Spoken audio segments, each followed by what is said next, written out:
కుమారుని ద్వారా మనుషులందరికీ కూడా పాప క్షమాపణ నిమిత్తం అతను ఒక బలిపశువుగా వధించబడతాడు.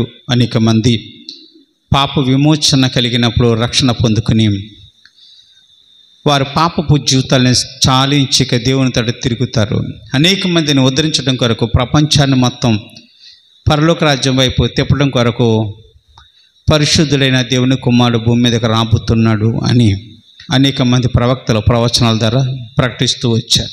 బెత్లెహేము ఎఫ్రాతా యూదావారి కుటుంబములలో నీవు స్వల్పమైన గ్రామమైనను నా కొరకు ఇజ్రాయేలీయులను ఏలబోవాడు నీలో నుండి వచ్చును. పురాతన కాలం మొదలుకొని శాశ్వత కాలము ఆయన ప్రత్యక్షమగుచుండెను అని ఇక్కడ చక్కగా వ్రాయబడ్డది. యూదులందరూ నివసించేది ఎఫ్రాతా బెత్లెహేం అనే గ్రామంలో వీరందరూ కూడా నివాసం చేస్తున్నారు. ఈ బెత్లెహేం అనే గ్రామము ఒక చిన్న కుగ్రామం, విలువలేని గ్రామం.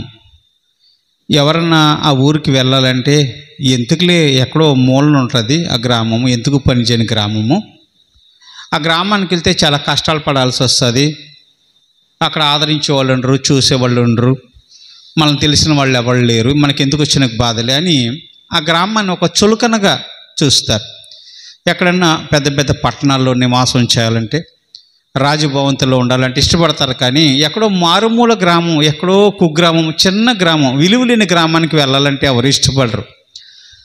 అటువంటి విలువలేని గ్రామము ఏదైతే ఉందో ఆ గ్రామాన్ని ఎంతమంది అయితే చులకనగా చూస్తున్నారో ఆ చులకనగా చూడబడే గ్రామముల నుండి యూదావారిలో నుండి ఇదిగో ఇజ్రాయేల్ ప్రజలందరినీ ఏలబోవాడు ఆ బెత్లెహేం అనే గ్రామంలోంచి రాబోతున్నాడు అన్నాడు.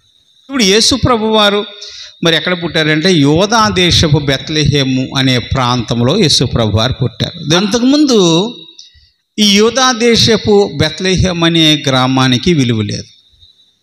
ఎవరు కూడా దాన్ని పట్టించుకున్న సందర్భాలు లేవు. అంత విలువ మర్యాద కలిగిన గ్రామం కాదు, ఒక చిన్న గ్రామం అని ఒక చులకనగా చూసేవారు. అటువంటి గ్రామములు ఇజ్రాయేల్ ప్రజలందరినీ ఏలబోవాడు వస్తాడు అని మరి ప్రవక్తల ద్వారా స్థిరపరిచిన ఆ వాగ్దాన ప్రకారం, ప్రవచన ప్రకారము యూదా దేశపు బెత్లెహేం అనే గ్రామములో యేసు ప్రభువారు పుట్టారు. ఇప్పుడు ఇజ్రాయేల్ ప్రజలందరినీ ఏలబోవాడు యేసు ప్రభువారు ఎక్కడైతే ఏ బెత్లెహేం అనే గ్రామంలో పుట్టాడో ఆ బెత్లెహేం అనే గ్రామానికి ఇప్పుడు అందరూ కూడా చూడటానికి వస్తున్నారు.